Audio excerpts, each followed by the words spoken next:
Ramazan ayı sigara içenler için aslında iyi bir fırsat. Zaten Ramazan ayında yaklaşık 14-15 saat sigara içmiyoruz ve eğer kişiler iftardan sonra da sahura kadar da bu sigara içme isteklerini erteleyebilirlerse Ramazan ayında fırsat bilerekten sigarayı bırakabilirler.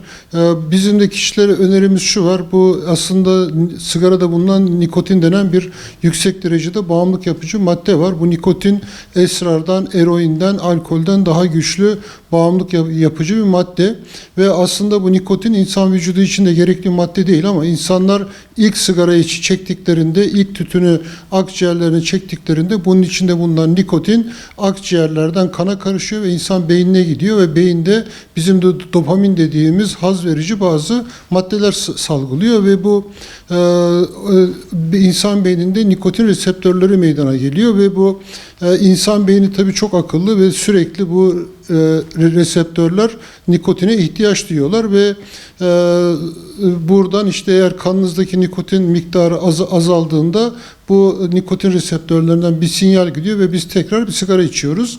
Ve normalde bir insan yani günde bir paket sigara içen bir insanın 20 miligram nikotin alır. Ve biz işte bu Ramazan ayında eğer bir kişi sahurdan iftara kadar zaten sigara içmiyor ve bu sigara içme isteği geldiğinde bunu erteliyor. Biz buna birazcık da beyindeki şeytanlar diyoruz ve bu şeytanlar insanlara sigara iç diye baskı yapıyor ve Ramazan inanç ayı ve bu ayda da biz işte oruç tuttuğumuz için bunu erteliyoruz. Ve işte biz bu beynimizden bu gelen şeytanların verdikleri sigara iç emirlerini ne kadar erteleyebilirsek bir süre sonra da sigarayı bırakıyoruz. Eğer bir kişi iftara kadar sigara içmemeyi başarırsa ve iftardan sonra da sahura kadar bu gelen baskılarla sigara içme isteğini erteleyebilirse sonuçta sigara içme isteğini erteliyor ve bunların süresi uzadıkça da kişiler sigarayı bırakmış oluyorlar ve bir kişi Ramazan ayında eğer bir ay boyunca sigara içmemeyi başarır, bu beyinden gelen bu nikotin reseptörleri, nikotin şeytanlarının sigara iç isteklerine hayır diyebilirse ondan sonra sigara içmemeye başlıyor ve bir ay boyunca da sigara içmeyi başarırsa da bir daha hayatı boyunca sigara içmeme oranları %10'a kadar artabiliyor. O yüzden Ramazan ayı bir fırsat. Zaten oruç tutuyoruz. Hepimiz ibadetlerimizi yapıyoruz ve bunu da fırsat bilerekten işte beyindeki bu nikotin reseptörlerinden bu şeytanlardan gelen bu sigara iç talimatlarına da hayır diyebilirsek, bunları erteleyebilirsek de sigarayı bırakmış oluyoruz. Ya aslında biz bunlara şeytani alışkanlıklar diyoruz. Bu sadece sigara değil, alkol, kumar, uyuşturucu bağımlılıkları, bunların hepsine hayır denebilir. Zaten oruç tutanlar bunlardan bu ay boyunca uzak duruyorlar ve aslında bir ay çok önemli. Eğer bir kişi bir ay boyunca bu bağımlılıklardan da uzak durmayı başarabilirse hayatı boyunca da bu maddelerden uzak durabiliyor. O yüzden de Ramazan ayında yani sadece sigara, nikotin değil, tüm bu maddelerden, alkolden, zaten alkol bizim dinimizce haram olduğu için kimse alkol kullanmıyordur ama işte uyuşturucu da kullanmıyordur.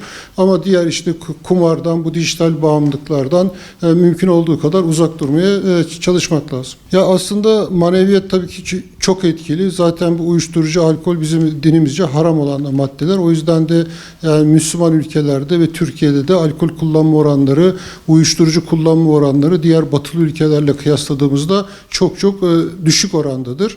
Ama tabii biz de bunların arkasında da tüm bu bağımlılıkların arkasında büyük bir endüstriler vardır. Yani tütün endüstrisi, alkol endüstrisi, bu uyuşturucu kartelleri ve işte son zamanlarda kumar çok artmaya başladı. Bu yasa dışı kumar, bahis oyunları vesaire. Bunların arkasında çok büyük endüstriler var. Tabii insanları bu ürünlere bağımlı hale getirerek bunlardan milyarlarca dolar para kazanıyorlar.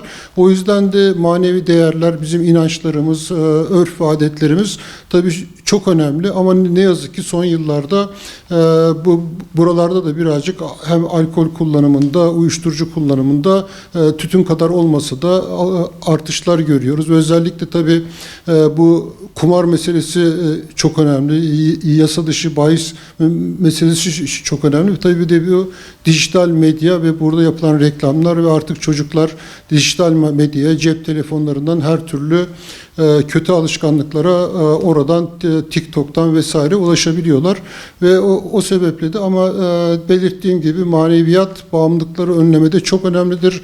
Zaten bunun da çok güzel örnekleri dünyadaki bütün Müslüman ülkelerde, İslam ülkelerinde alkol kullanım oranları, uyuşturucu kullanım oranları diğer batılı ülkelere göre çok düşüktür. Tabii teknoloji bağımlılığı tabii son yıllarda gelişen bağımlılık ve ne yazık ki bu teknolojinin kötüye kullanımı çok kötü bir şey. Sonuçta teknoloji bizim hepimiz için gerekli bir şey. Yani sonuçta biz bütün kaynaklara, yayınlara, işte yayınlıklara oradan ulaşıyoruz ama bunu tabii kötüye kullanmamak lazım ve oldukça kontrollü kullanmak lazım. Artık daha dünyada pek çok ülke özellikle 15 yaş altı çocuklara sosyal medyaya erişime vesaire kısıtlama getirmeye başladılar. Bence bir an önce ülkemizde de özellikle 15 yaş altı çocukların bu konudaki bu mecralara erişimi kısıtlamalı. Çünkü direkt olarak çocuklar işte bu bir takım sosyal medya gruplarından, TikTok gibi sosyal medya mecralarından çok çabuk